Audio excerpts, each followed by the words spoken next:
سلام بیننده عزیز، سرخط خبرها. امامعلی رحمان از دادرس‌ها خواست که پرونده ها را عادلانه بررسی کنند. دادستانی برای زمین دانشگاه آسیای مرکزی در خاروق با سازمان آقاخان دعوا کرده است. سازمان های ژورنالیستی گفتند منصبداران تاجیک از سوالهای روزنامه‌نگاران می‌گریزند. حکومت دستور قطعی کارخانه سمنت در دوشنبه را داده است. شب گذشته روسیه با واسطه هواپیماهای بدون سرنشینی استحصال ایران ولایت میکولایو اوکراین را هدف قرار داد که باعث سوختار جدی شده است. رهبر نظامی این ولایت ویتالی کیم میگوید که حالا ماموریت میکولایو با سوختار مبارزه میبرند. درباره تلفات جانی معلومات نشر نشده است. همچنان نظامیان اوکراین درباره حمله هوایی روسیه به شهر بندری ادیسا گزارش دادند. معاون سروزیر روسیه مرات حسنولین روزی 17 ایول خبر داد که پل پیوست کننده روسیه با نیم جزیره اشغال شده کریم تا 1 نوامبر سال روان پرره برقرار می شود. روزی دوشنبه بر اثر ترکیش یک بخش پل مذکور تخریب شده، 2 نفر به هلاکت رسید. پرزیدنت روسیه ولادیمیر پوتین وعده داد که مسئولان حمله را به جوابگری می‌کشد. حسنولین افزوده است که یک قسم راه ماشینگرد پل ویران شد ولی ستون پل زیان ندیده است. کمیته ضد تروریستی روسیه ابراز داشته است که حمله به پل را هواپیماهای بدون سرنشین اوکراین عملی کردند. کمیته تفتیشات روسیه حمله را عمل تروریستی عنوان داده تحقیق آن را آغاز کرده است. اوکراین رسما مسئولیت حمله را بر دوش نگرفته است ولی رسانه‌های این کشور گزارش دادند که در این منطقه درون‌های بحری جای داده شدند. چند سازمان ژورنالیستی در نامه گفتند که منصبداران تاجیک به اجرای فرمان پرزیدنت درباره برگزاری نشست‌های مطبوعاتی را نقض می‌کنند. در این اظهارات که از جانب سازمان خامه، رسانه آزیا پلیوس، سازمان رسانه‌نگار، انجمن رسانه‌های مستقل و مدیا آلیانس تاجیکستان روز 18 ایول پخش شده است، گفته می‌شود نشست‌های مطبوعاتی منصبداران قالبی شده است و روزنامه‌نگاران از آنها نمی‌توانند اطلاع ضروری دریافت کنند. از سال 2005 با فرمان امامعلی رحمان پرزیدنت تاجیکستان منصبداران عهدهدار شدند که بر روزنامه‌نگاران نشست مطبوعاتی دهند. در ابتدا صحبت با ژورنالیستان هر 3 ماه یک بار بود و بعدا آن را برای در 6 ماه یک بار محدود کردند. با گفته سازمان ها منصبداران تلاش میکنند به سوالهای ژورنالیستان پاسخهای درست ندهند و به هر بهانه از دادن اطلاع درست خودداری میکنند. آنها گفتند که حتی سال گذشته در یک روز منصبداران 13 نشست مطبوعاتی برگزار کردند که عملاً روزنامه‌نگاران امکان شرکت در آنها را پیدا نکردند. هنوز نظر مقامات در این باره معلوم نیست. در این باره گزارش داریم که آن را در برنامه اخباری امروز نشر خواهیم کرد.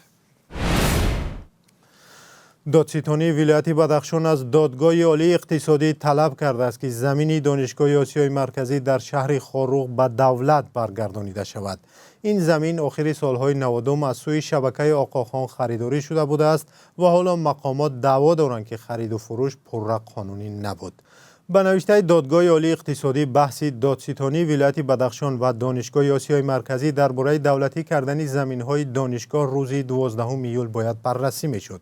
دانشگاه آسیای مرکزی سال 2000 تأسیس یافته بود. زیر سازشنامه تأسیس این دانشگاه پرزیدنت‌های تاجیکستان، قرقیزستان و قزاقستان و شاهزاده کریم آقاخان 4 امضا کردند.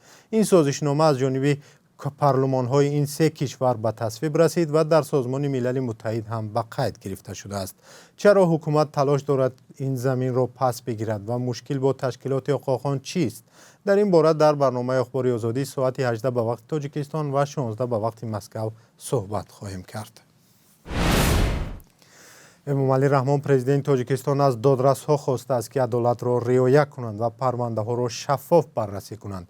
این حرف را امامعلی رحمان روز 18 ایول هنگام صحبت با دادرس‌ها گفته است که تازه فرمان کارشان صادر شده است. سالهاست منتقدان میگویند نهاد دادگاهی تاجیکستان مستقل نیست و تعیین دادرس‌ها از جانب پرزیدنت بیانگر زیر شاخه حاکمیت اجرایی عمل کردن این نهاد است. امامعلی رحمان به دادرس‌ها گفته است که عرض و مراجعت شهروندان را جدی بگیرند و با مسئولیت بیشتر و از روی عدالت عمل نمایند. روز 18 ایول با فرمان پرزیدنت تاجیکستان رئیس دادگاه دوشنبه ناحیه فردوسی رودکی و چند دادرس‌های شهر و نواحی دیگر عوض شدند. سالهای اخیر بازداشت چند دادرس با اتهام فساد رسانه‌ای شده بود. سازمان‌های بین‌المللی نظام دادگاهی تاجیکستان را فساد زده عنوان کرده بارها برای حکم‌های ناعادلانه این نهاد را تنقید کردند. مقامات تاجیک دادگاه‌های تاجیکستان را مستقل و عمل آنها را در چارچوبه قانون می‌دانند.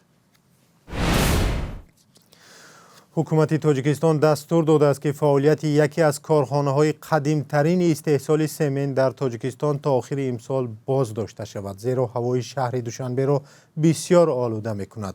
خبرگزاری دولتی خاور روز 18 ایول خبر داد که قرار منع فعالیت کارخانه در جریان جلسه حکومت قبول شده است.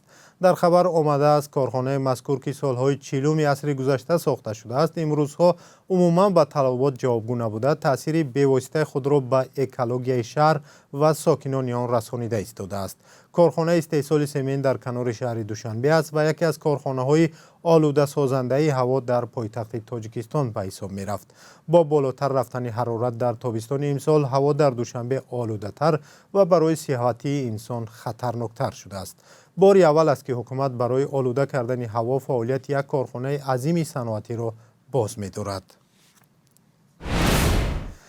در پایان برنامه برایتان قرب اسعار را در تاجیکستان میگوییم. بانک ملی تاجیکستان به طور رسمی برای روز 18 ایول $1 آمریکایی را 10 سامانی و 92 درم، 1000 روبل روسی را 120 سامانی و 1 یورو را 12 سامانی و 26 درم مقرر کرده است. یادآور می‌شویم که قرب اسعار در بانک‌های تجارتی گاه از قرب رسمی کم فرق می‌کند. خبرهای بیشتر و گزارش‌های ما را در برنامه اخباری آزادی انتظار باشید که ساعت 16 به وقت مسکو و 18 به وقت دوشنبه پخش خواهد شد. خدا نگهدار.